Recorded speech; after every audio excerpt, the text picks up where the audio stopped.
영광이 아버지께 영원히 있사옵나이다. 예. 이제 오늘 마지막 10번째 시간인데, 주기도문 강의. 마지막 말씀은 이렇게 괄호가 쳐 있는 말씀이에요, 그죠? 괄호가 있습니다. 성경을 읽다 보시면 어떤 데는 없음, 이렇게도 절은 있는데 없음도 있고, 또 어떤 때는 이렇게 괄호가 있기도 하고, 그래서 이게 뭘까 아마 많이 궁금해 하실 것입니다. 지금 우리 이제 성경책 보시면 거기에 각주로 4번 이렇게 있는데, 4번 이렇게 써 있습니다. 고대 사본에 이 괄호의 구절이 없음, 이렇게 되어 있죠. 그래서 고대 사본은 또 뭐냐, 여러 가지가 있습니다. 뭐 신의 사본, 또 배자 사본, 뭐 이렇게 여러 가지가 대표적인 것들이 있는데, 이 성경이 원래 원본이 없는 거예요. 원본이 다 우리가 이렇게 접근하고 볼 수 있는 것은 그거를 베낀 사본을 가지고 있습니다. 현존하는 원본이 없다는 것이죠. 다 그 사본밖에 없어서 과연 어떤 것이 원본인가를 알기가 어렵습니다. 우리 성경책에. 왜냐하면 사본이 달라요, 전부. 4세기 사본과 또 뭐 6세기 사본 다르고 다 그렇다는 거죠. 근데 실제로 성경에 쓰여진 시간은 1세기겠죠.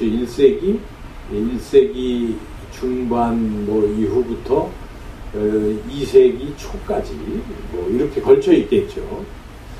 그래서 그때 원본 이후에 지금 4세기에 발견된 거니까 1세기에서 4세기로 한 300년 지난 뒤에 발견한 것을 우리가 가지고 있으니까 그 사이에 어떤 뭐 좀 변화가 있었거나 진짜 원본 찾기가 어렵습니다. 그래서 성경학자들 중에는 원본을 찾는 평생 동안 연구하는 학자들이 있어요. 그래서 여러 사본들을 비교하는 것이죠. 비교할 때 원칙들이 있겠죠. 어떤 게 원본에 가까울까? 여러분, 길게 써 있는 게 원본에 가까울까요? 짧게 써 있는 게 원본에 가까울까요? 그렇죠. 짧게 써 있는 게 가까운 거예요. 왜냐하면 긴 거는 벌써 뭔가 뒤에 고치고 추가했다 하는 하나의, 그래서 짧은 것들이 원본에 가까운 것이죠. 그리고 이해가 좀 안 가게 돼 있는 부분이 원본에 가까운 거예요. 이해가 갔다는 것은 누군가 뒤에서 이렇게 베끼는 사람이 고친 것이죠. 물론 고친 부분이 맞을 수도 있을지 모르지만은, 그러나 이렇게 사본학자들은 원본을 찾을 때 지금 그런 몇 가지 원칙들을 가지고 원본을 재구성한 것입니다. 그래서 우리가 지금 읽고 있는 이 성경은 가장 원본에 가깝다고 여기는, 신약 같은 경우는 네스랄렘판, 뭐 27판, 이게 지금 가장 가까운, 현존하는 가장 가까운 원본이라고 보는 것입니다. 그러니까 여러 가지를 비교해서 어떤 사본에는 이게 있고 없고 뭐 이렇게 돼 있는데, 지금 어떤 사본에는 없다고 하는데 그 어떤 사본은 사실은 상당히 유력한 사본이기도 해요. 그래서 이렇게 괄호를 친 것입니다. 웬만한 것에서는 별 얘기가 없으면 확실히 원본에 가까운 경우는 그냥 두고 있는 것이고, 이 중에 원본에 좀 이 부분은 없다라고 보는 게 낫겠다 해서 없음이라고 하는 경우도 있다는 것이요.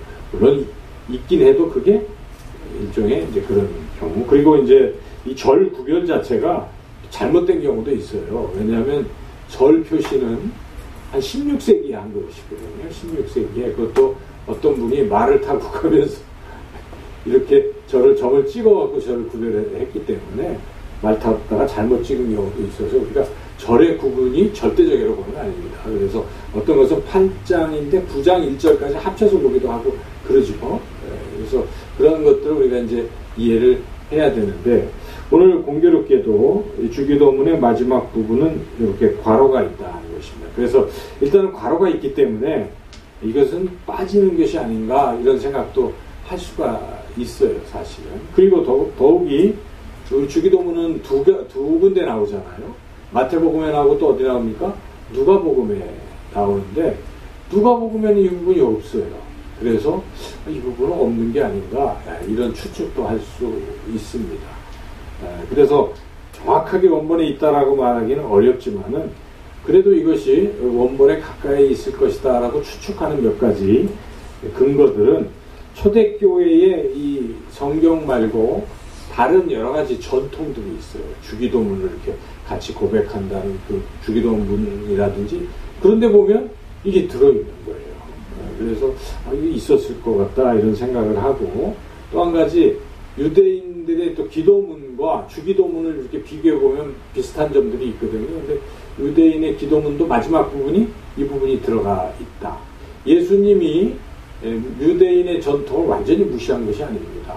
그 전통 속에 진리를 이렇게 만들어 가신 것이 하신 것이기 때문에 예수님께서도 이러한 것들에 따라서 이 부분에 이 기도를 하셨을 것이다라고 지금 그렇게 추측을 하고 있는 것이죠. 그래서 우리는 일단 괄호에 있는 부분이 주기도문에 들어갔다 이렇게 생각하고 이런 말씀을 같이 나누면 좋겠습니다. 실제로 우리나라에서 사람들이 이제 주기도문을 이 번역을 하면서 이렇게 했잖아요. 우리가 지금 한번 고쳤습니다. 그래도 이게 있죠. 이게 옛날에도 있었고 지금도 있습니다. 옛날에는 뭐라고 합니까?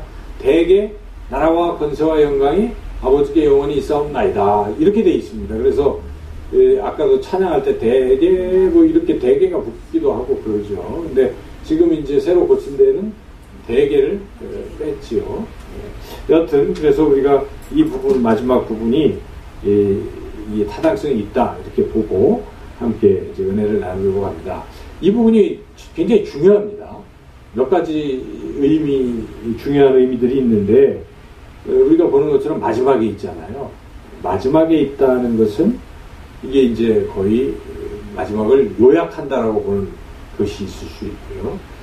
그리고 마지막이면 중요한 것인데 마지막에 무엇으로 끝나는 것입니까? 이게 나라와 권세와 영광이 아버지께 영원히 있사옵나이다 하는 이 표현은 우리가 찬양에도 그런 게 참 많이 나오잖아요. 아까 우리 박인재 전도사님 선곡한 찬양에도 다 이런 나라와 권세와 영광과 뭐 능력과 이런 이게 다 찬양곡의 한 부분들이잖아요. 그래서 이것도 일종의 찬양이라고 볼 수가 있는 거예요. 찬양의 내용인 것이죠. 이게 무엇을 의미합니까? 기도의 끝을 뭘로 하고 있습니까? 찬양으로 마무리하고 있다. 우리가 그 의미를 잘 새겨요. 그래서 여러분들이 기도하실 때 마지막에 뭐라고 기도하는 게 좋겠어요? 하나님을 이렇게 찬양하면서 기도의 자리를 떠나시는 게 좋은 거예요. 부모님과 우리의 관계도 어떻습니까? 우리가 부모님께 말씀을 드릴 때 일단 요청을 많이 하잖아요. 어린아이들도 이거 주세요, 저거 주세요. 요청을 합니다. 근데 마지막에도 주세요만 계속 하면은 참 부모와 자식 간이 좀 서먹하지 않겠어요? 마지막은 뭐라고 얘기하고 가는 게 좋겠어요? 감사합니다. 이렇게 얘기하고 끝내면 좋겠죠, 대화를. 늘 저를 사랑해 주셔서 고맙습니다 하고 부모님을 이렇게 높이면 어떨까요? 부모님 정말 좋으십니다. 이게 찬양 아니겠어요?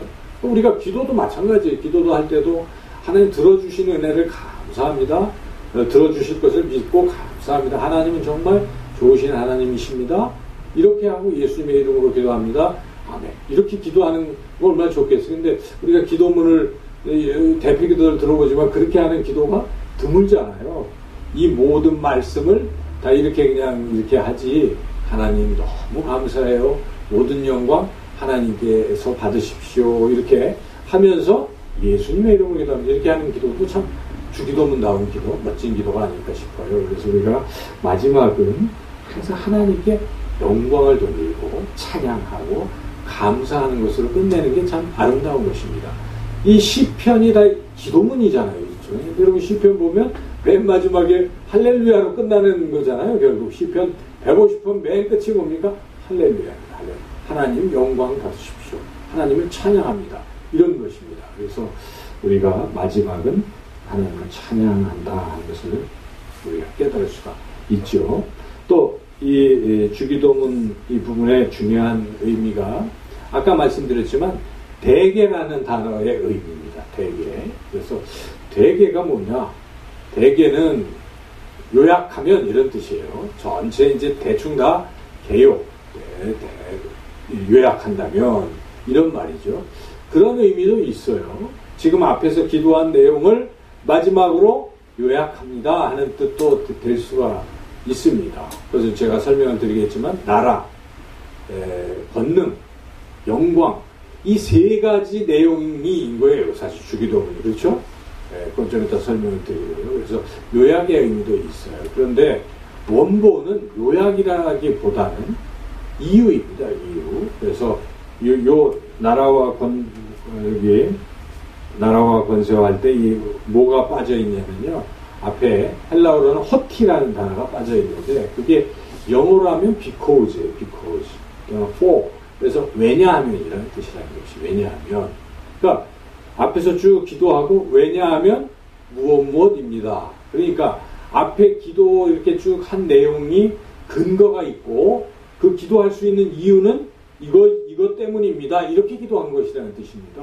그래서 이게 무슨 의미겠습니까? 예를 들어서 우리가 그 마지막 거기에 그 부분이 안 된다고 한다면 앞에 있는 기도는 다 의미가 없고 응답이 될 수가 없어요. 그러니까 이 나라가 아버지의 것이다. 것이 아니면 어떻게 됩니까? 이건 막 안 되는 거예요. 그죠? 하나님의 나라가 이 나라가 하나님의 것이 아니면 우리가 어떻게 하나님의 나라가 오게 하시고 이런 기도를 할 수 있겠어요? 안 되는 것이죠. 그리고 권능. 하나님이 권능이 없으시면 우리에게 일용할 양식 주실 수 있을까요? 줄 수 없잖아요. 그렇죠? 또 마지막에 영광. 하나님이 영광스러우신 존재가 아니라면 아버지의 이름을 거룩히 여기시며 이런 기도가 안 되는 것이죠. 그래서 하나님의 이 나라, 권세, 영광이 다 하나님의 것이니까 그래서 우리가 이렇게 기도할 수 있습니다. 그런 뜻도 있다는 것이죠. 이게 이제 오늘 본문이 가지고 있는 중요성 그런 것이죠. 그러면 이제 아까 말씀드렸던 대로 과연 이 기도가 앞부분을 요약하는 것인가 앞부분을 담고 있는 것인가 물론 그 이유도 되는데 그 부분을 하나하나 살펴본다면 첫째는 여기 뭐부터 시작합니까? 나라가 시작하죠. 나라.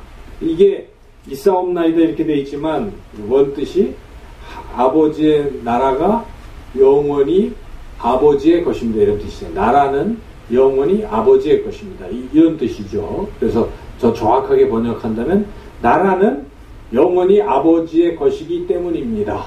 그렇기 때문에 우리가 앞에 주기도문을 그렇게 기도할 수 있습니다. 그런 기도문인 거예요. 그래서 아까 말씀드렸지만은 나라 주기도문의 어떤 요소이겠습니까? 네, 있는 그대로 아버지의 나라가 오게 하시며 이렇게 두 번째 했던 기도 있잖아요. 하늘에 계신 우리 아버지의 이름을 거룩하게 하시며 아버지의 나라가 오게 하시며 그래서 이 아버지의 나라가 오게 하시며 이 기도 내용을 지금 담고 있는 것이고 그 다음에 세 번째가 무엇입니까?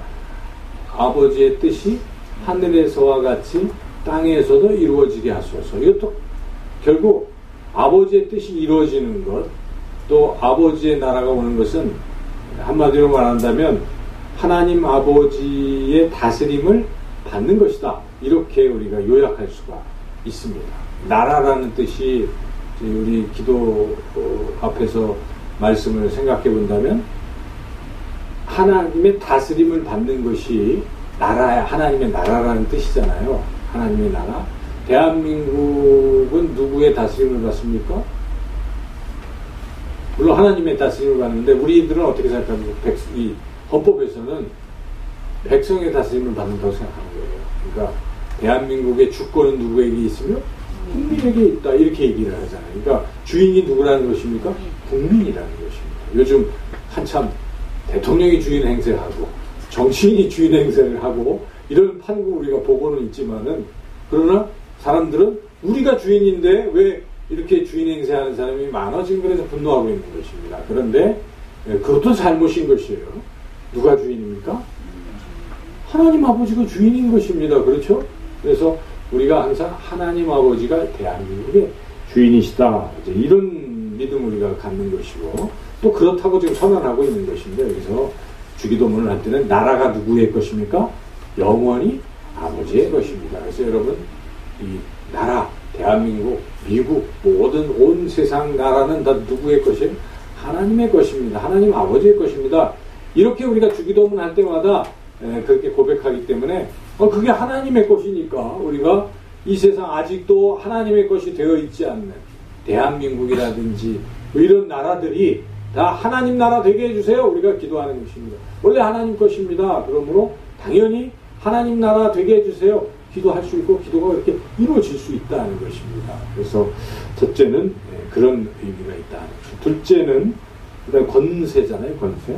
나라와 권세. 우리는 나라와 권능과 권능으로 했죠. 권능, 권세.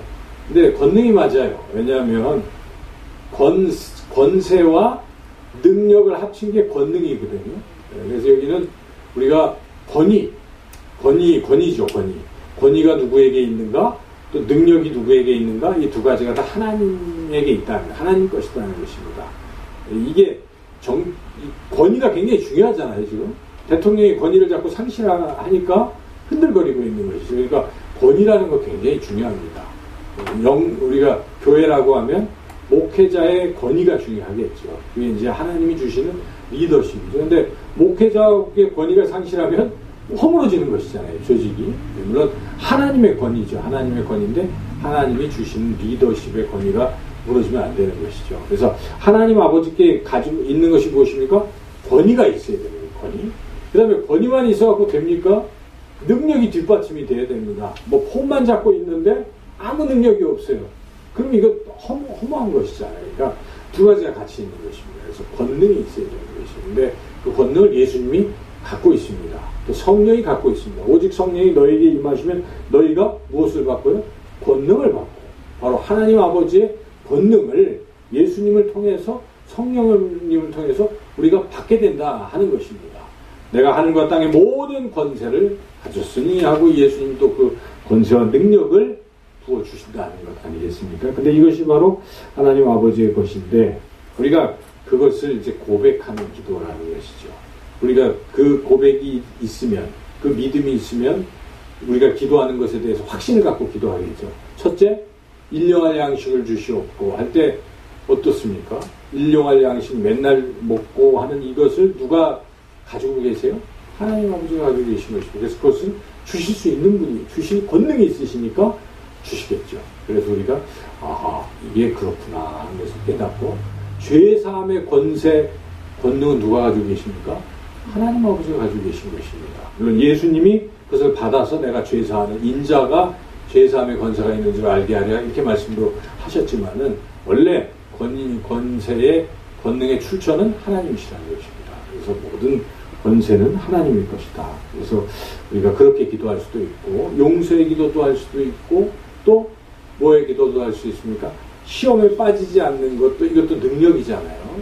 그래서 또 악에서 건지는 것도 능력입니다. 이 모든 사탄에게서 건지고 우리가 그런 기도들을 쭉 하는 게 바로 이 권능의 부분이구나 하는 것을 알 수가 있죠. 마지막으로 무엇입니까? 나라와 권능과 영광입니다. 영광은 누구의 것입니까? 하나님 아버지의 것이라는 것입니다. 이것은 주기도문 중에 아버지의 이름을 거룩하게 하옵시고 이 기도 부분이 있잖아요. 이름이라는 것은 그분 자체를 말하잖아요. 하나님의 이름 할 때 그분 자체가 거룩해지는 것. 거룩해지는 것은 구별되는 것이고 구별되는 것은 다른 모든 것보다 높아지는 것을 말하는 것입니다. 영광을 받는다는 것입니다. 그래서 우리가 그 내용이 그 영광이 된다는 것을 알 수가 있어요. 그래서 이 마지막이 요약이라는 게 우리가 이해가 가시죠? 마지막 부분은 요약입니다. 그래서 우리가 나라와 권능과 영광이 영원히 아버지의 것입니다라고 기도할 때 그렇구나 하고 요약으로 생각하시고 항상 이 세 단어를 굉장히 우리가 중요하게 여겨야 돼요. 나라, 그죠? 하나님 나라. 둘째 뭘 또 중요하게 여기셔야 돼요? 권능, 그리고 영광. 근데 이것을 우리 삶과 연결시키면 무엇이 될까요? 첫째, 나라 하면은 나라는 다스림이잖아요. 다스림에 우리가 반응하는 건 무엇입니까? 다스림 받는 거예요. 그래서 다른 말로 뭐 하면 뭡니까? 순종하는 것입니다. 다른 게 아니라 순종이잖아요. 그렇죠? 그러니까 순종은 우리가 할 수 있는 굉장히 중요한 것입니다. 순종이 빠지면 이것은 신앙생활이 잘못된 것입니다. 그러니까 다스림을 받아야 돼. 하나님의 다스림을 받는 거. 여러분, 어떤 분이 정말 신앙이 있다 없다 뭘로 알 수 있어요? 이분이 하나님의 다스림을 받고 있는가 그렇지 않은가입니다. 그 누구라도 아무리 무슨 권세가 있는 거 없고 무슨 직급이 있고 직위가 있고 많은 것을 가졌다고 할지라도 다스림을 받지 않는다면 그건 아무것도 아닌 것입니다. 하나님의 다스림을 받지 않는 사람은 그건 아무것도 아니에요. 하나님의 자녀도 아니요, 하나님의 백성도 아니요, 아무것도 아니에요. 그래서 여러분 신앙의 꽃은 순종인 것입니다. 순종이에요. 다른 것 아닙니다. 순종이에요.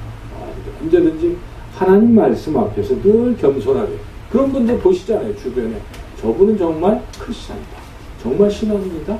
순종하는 사람이거든요. 그러니까 주 특징이 순종이라는 걸 알 수가 있어요. 그래서 하나님 나라 생각할 때마다 순종을 여러분들이 생각하십니다. 내가 순종하는 사람 되게 해주시오. 주기도문 이렇게 복잡한 것 딱 단순하게 한다면 하나님 정말 저는 하나님의 다스림 받는 순종맨이 되게 해주세요. 이렇게 기도하는 거예요. 그렇죠? 그 기도하고 있는 것이.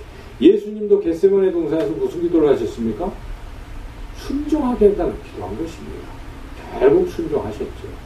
그것이 굉장히 중요합니다. 두 번째는 무엇입니까? 본능이잖아요. 본능에 대한 우리의 반응은 무엇이겠습니까? 믿어야 되는 것입니다. 믿음입니다. 이게 믿음이에요. 하나님의 능력이 있다는 걸 믿느냐, 믿지 않느냐에 따라서 신앙이 달라지는 거예요. 그렇죠? 어떤 사람은 항상 사람의 능력만 생각하지 하나님의 신비한 능력은 생각하지 않아요. 그러니까 어떤 상황이 어려워지면 그냥 낙심하고 포기하고 원망하고 불평하잖아요. 그런데 믿음 있는 사람들은 어떻습니까? 아무리 절망 속에서 하나님의 능력을 믿습니다. 하나님 전능하신 하나님, 하나님은 하실 수 있습니다.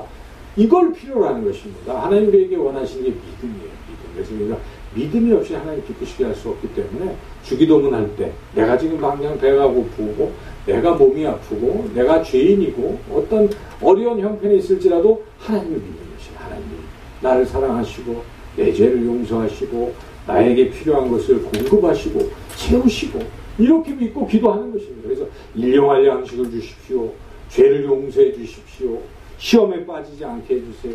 악에서 구해주세요. 할 때는 무슨 그 기도의 핵심에 뭐가 있어야 됩니까? 하나님의 권능을 믿고 기도를 해야 됩니다. 권능 빠지고 그 권능에 대한 믿음 빠지면 그 기도라고 보기가 어려운 것이 기도가 안 되는 거 아니겠습니까? 그리고 마지막에 영광을 생각할 때는 무엇이겠습니까? 먹든지 마시든지 무엇을 하든지 하나님의 영광을 위해서 하게 해주십시오. 이런 것 아니겠습니까? 이 부분은 우리가 이제 실제로 일을 하는 거예요. 그렇죠? 일을 사역을 하고 봉사를 하고 전도를 하고 또 이웃사랑을 실천하고 교회에서 이렇게 저렇게 뭐 일들을 많이 하시잖아요. 왜 하십니까? 하나님을 위하여 하나님의 영광을 위해서 하는 것입니다. 그래서 하나님 제가 오늘 이런 일을 하려고 하는데 이게 다 하나님의 영광을 위해서 하게 해주세요 라고 기도하는 것입니다. 주기도문에 아버지의 이름을 거룩하게 하시며 그렇잖아요. 그래서 이 주기도문 하나하나 다 할 때 뭐 의미가 다 있는데 우리가 그래도 총칭해서 요약적으로 여러분들이 생각하실 때는 하나님 순종하게 해주세요. 하나님 믿음을 갖게 해주세요. 하나님의 영광을 위해서 살게 해주세요. 이 세 가지를 우리가 기도하면 되는 것입니다. 이게 바로 주기도문의 세 가지 핵심이라고 볼 수 있는데 저는 이것을 묵상하고 준비하면서 우리 신앙의 색깔이 바로 이 세 가지겠구나. 그렇잖아요, 여러분. 순종하고 믿고 그리고 하나님 앞에 나를 드리고 헌신하고 이 세 가지입니다. 세 가지. 이게 우리가 보여줄 반응인데 저는 이 금요기도에 기도하시는 여러분들을 보면은 그 세 삼박자를 갖추고 있는 분들이 제가 들어요. 순종했으니까 나오셨죠. 그렇죠? 순종 없이 여기 나오겠습니까? 안 나옵니다. 안 나와요. 아무리 해도요. 하나님 앞에 순종 안 하는 사람들 못 나오죠. 그 다음에 믿음이 있으니까 나오신 거 아니겠습니까? 하나님이 나오면 하나님이 기도에 응답해 주시고 하나님이 나를 살려주시고 그렇죠. 고쳐주시고 채워주시고 믿으니까 나오신 것입니다. 그리고 왜 또 우리가 여기 나왔습니까? 하나님을 높이려고 나오는 거예요. 찬양하고 하나님의 영광을 위해서 예배 드리는 거 아니겠습니까? 그래서 결국 여러분 인생에서 늘 이 세 단어를 잊지 마세요. 순종, 따라서 순종, 믿음, 헌신. 네, 이렇게 세 가지 잘 하시면 기뻐하시고 하나님 나라 모두 갈 줄로 믿습니다. 네. 이 시간은 특별히 함께 기도할 때 요 세 가지 부분을 가지고 이제 주기도문 다 했는데요. 뭐 다 이제 기억해내기는 어렵지만 순종과 믿음과 헌신으로 살아가게 주십시오. 이렇게 자신이 그런 사람 되게 주십시오. 기도하시고 또 하나는 우리 영상교회가 교회다운 교회, 하나님을 기쁘시게 하는 교회 다른 게 아니에요. 그죠? 뭐 겉으로 많은 걸 했다고 많은 사람이 모였다고 뭐 건물이 아름답다고 하나님 기뻐하실까요? 저는 그렇게 생각하지 않습니다. 거기 모여있는 사람들의 공동체가 순종할 줄 알고 믿음으로 반응하고 헌신하고 있다면요 하나님 정말 기뻐하십니다. 그래서 우리가 영상교회 그런 교회 되게 해달라고 우리가 주여 외치고 우리 자신 또 교회가 여러분들과 같이 주여 외치고 통성 기도하겠습니다.